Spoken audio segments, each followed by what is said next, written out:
नमस्कार मित्रांनो, हिरवं जग या यूट्यूब चॅनलमध्ये आपलं सहर्ष स्वागत आहे। मागच्या व्हिडिओमध्ये तुम्ही बघितलं की आपली नदी होती तिला काहीच पाणी आलं नव्हतं, पण आता जोरदार पाऊस झाला आहे आणि आता पावसात आपल्या नदीला भरपूर पाणी आलं आहे। आपण बघू शकता, हे बघा किती पाणी आलं आहे। आता मासेमारी पण चालू होणार आणि खेकडे वगैरे पकडणे ते पण चालू होणार।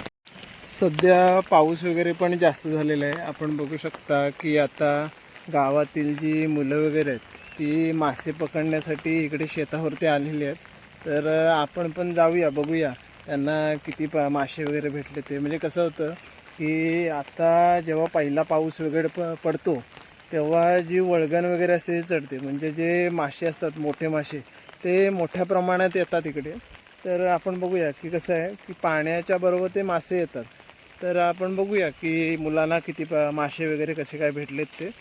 तर चला पाहूया। तर मित्रांनो बघू शकता की हे आदित्यने बघा केवढा मोठा मासा पकडला आहे।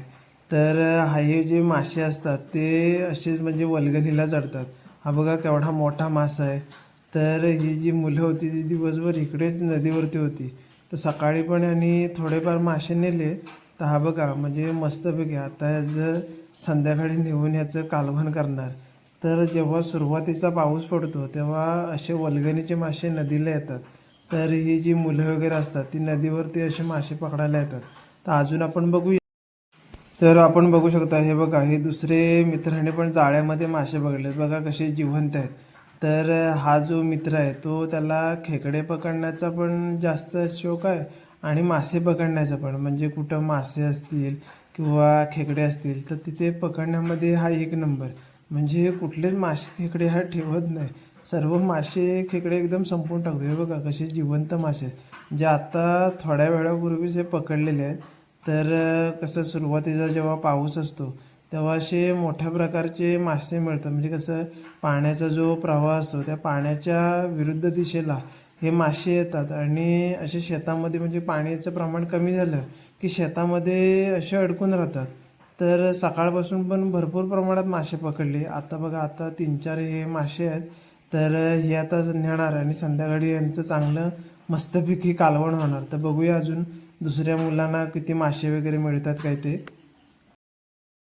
तर आपण बघू शकता की आता हे बघा गावातील मुलं आहेत ती माशांच्या शोधात आहेत। म्हणजे आता त्यांनी थोडेफार मासे पकडलेले आहेत, तरी अजून दुसरे कुठे मासे वगैरे भेटतात काय त्याच्या शोधामध्ये। म्हणजे कसं असतं की हे जे नदीचं पाणी आहे ते आता गढूळ झालं, म्हणजे हा जो परिसर आहे तो पूर्ण शेताचा आहे। आपण बघू शकता हे बघा म्हणजे गावातली मुलं सर्व माशांच्या शोधात आहेत।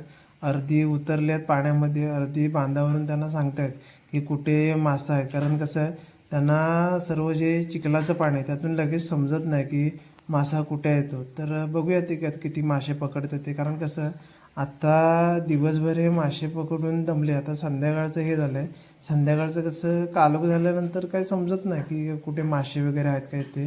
तर बघूया ह्यांना काय मासे भेटतात काय ते। तर दुसऱ्या एका मुलाने मळूचे मासे पकडलेत, म्हणजे मगाशी आपण जे मासे बघितले त्या खवळीचे मासे, म्हणजे चढणीचे जे मासे होते त्या खवली होत्या आणि ह्या दुसऱ्या मुलाने हे मळूचे मासे पकडले, म्हणजे पाण्याबरोबर अशा ज्या खवली वगैरे असतात त्या पण बाहेर येतात। तर दुसरा एक मुलगा आहे त्याने खेकडा पकडला, हा बघा पिशवीमध्ये कशा प्रकारे बांधून ठेवला, म्हणजे पाण्याच्या प्रवाहाबरोबर जसे मासे येतात तसे खेकडे पण येतात। म्हणजे हा बघा कसा मोठा प्रकारचा खेकडा आहे। तर रात्री आपण पण पकडले खेकडे वगैरे। तर असे आता हे खेकड्यांना आणि माशांना आता सुरुवात होणार आहे। व्हिडिओ कसा वाटला हे कमेंट करून नक्की सांगा। असेच नवनवीन व्हिडिओ पाहण्यासाठी आपले हिरवं जग या चॅनलला लाईक करा, शेअर करा आणि सबस्क्राईब करा। धन्यवाद।